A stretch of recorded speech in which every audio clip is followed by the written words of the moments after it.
बिहार के अंदर MIM party की आंधी चल रही है। तमाम के तमाम मुस्लिम नेता, गठबंधन की तमाम पार्टियों के सब ने उनको हिमाचल में लगा दिया है कि एमआईएम पार्टी को रोकना है जीतने से। समाजवादी पार्टी बिहार में चुनाव नहीं लड़ रही है, मगर उसने भी अपने तमाम नेता लगा दिए हैं, एमपी लगा दिए कि एमआईएम पार्टी को रोको, वो जीतनी नहीं चाहिए। मगर बिहार के युवाओं ने और जनता ने ठान लिया है कि एमआईएम पार्टी को जिताएंगे और अपने लोगों को, तमाम एमआईएम पार्टी के कैंडिडेटों को विधानसभा भेजेंगे। एक कांग्रेस पार्टी का मुस्लिम नेता इमरान प्रताप गढ़िया बैरिस्टर असदुद्दीन ओवैसी साहब के हेलीकॉप्टर पर भी सवाल उठाता है। कहता है कि असदुद्दीन ओवैसी साहब तो हिमाचल की जनता से पैसा लेते हैं, हमारा तेल हमारी पार्टी भर के देती है हेलीकॉप्टर का। इमरान प्रताप गढ़िया साहब, अगर देश को सबसे ज़्यादा लूटने का काम किया है तो वो कांग्रेस पार्टी ने लूटा है।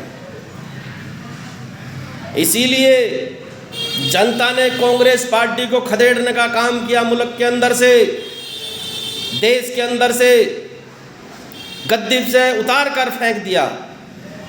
जिसकी जद्दोजहद वो आज तक करती चली आ रही है, क्योंकि गद्दी पाने का सपना उसका अधूरा है। आपको तो तेल वो भर के देंगे। कौन सी पार्टी ऐसी है जो कैंडिडेटों से टिकट के नाम पर पैसा नहीं लेती? एक पार्टी आप गिनवा दीजिए, बताइए लोगों को, खिलाइए कसम कांग्रेस के तमाम कैंडिडेटों को कि कितना पैसा उन्होंने कांग्रेस पार्टी को दिया टिकट के बदले। मगर आप इस काम को नहीं कर सकते, क्योंकि जिस हेलीकॉप्टर में आप चढ़ते हुए उतरते हुए गिर जाते हैं, आज बिहार के अंदर एमआईएम पार्टी की हवा चल रही है और आप एक हेलीकॉप्टर की हवा से गिर जाते हैं। बताइए, उसमें भी कसूर बैरिस्टर असदुद्दीन ओवैसी साहब का है कि उन्होंने इतनी तेज हवा चलाई, मैं गिर गया मन से। ये आपसे हवा रुकने वाली नहीं है। शायर कभी नेता लीडर नहीं हो सकता। अल्लाह ने शायरों को लीडरशिप नहीं दी। आप एक नेता हैं, सिर्फ दरी बिछाने वाले नेता। नहीं तो आप मुसलमानों के हक के लिए बोल दीजिए, जाइए आप मन से ऐलान करिए अपनी तरफ से, फिर देखिए कांग्रेस पार्टी का क्या कहर आपके ऊपर टूटेगा। बड़े बड़े दिग्गज नेता कांग्रेस पार्टी के, जिनका नाम लेने वाला कोई नहीं है, क्योंकि उन्होंने कभी कौम की आवाज़ नहीं उठाई। और वो कौम की आवाज़ कैसे उठाते? जब उनको गाइडलाइंस ही नहीं दी गई। सिर्फ गाइडलाइंस आप लोगों को ये मिल सकती है कि मुस्लिम राजनीतिक पार्टी की आदत नहीं खड़ी करनी चाहिए, उसको राजनीतिक स्तर पर ताकत नहीं होनी चाहिए उसकी। नहीं तो मुसलमानों के हक आवाज़ उठाने वाली पार्टी अगर सियासत के अंदर मजबूत हो गई तो हमारा क्या होगा? मगर आज नौजवान युवाओं ने ठान लिया है, उनको समझ आ गई है कि हमारे बुजुर्गों ने जो गलतियां की हैं हम वो गलतियां नहीं करेंगे। हम अपनी आने वाली नस्लों के लिए, अपनी आने वाली नस्लों की कामयाबी के लिए एमआईएम पार्टी को खड़ा करेंगे और मजबूत तरीके से खड़ा करेंगे। जो हमारे हक हकूक़ की आवाज़ को संसद से लेकर सड़कों तक उठाए, हम ऐसे नेता पैदा करेंगे और वो नेता वोट से पैदा होंगे, बिना वोट के पैदा नहीं हो सकते।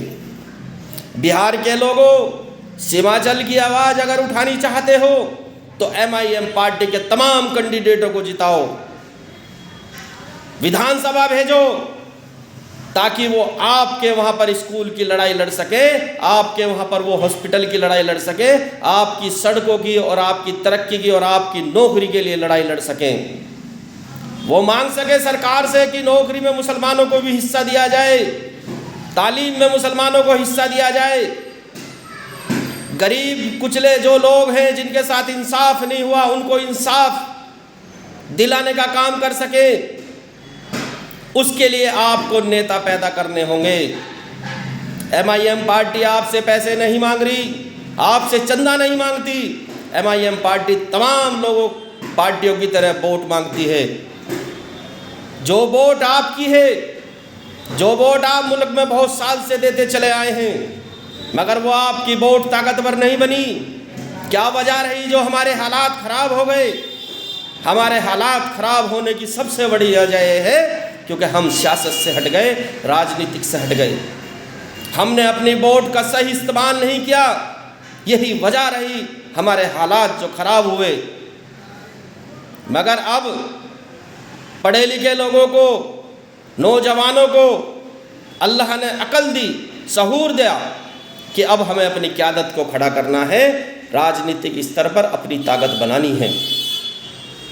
MIM पार्टी को वोट दे, तमाम कैंडिडेटों को जिताकर विधानसभा में भेजे ताकि वो आपके मसले मसाइलों का हल करा सके, आपकी लड़ाई लड़ सके।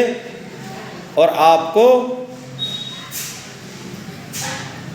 मैं सिराजुद्दीन सैफी, पूर्व संगठन मंत्री MIM पार्टी, जिला गाजियाबाद।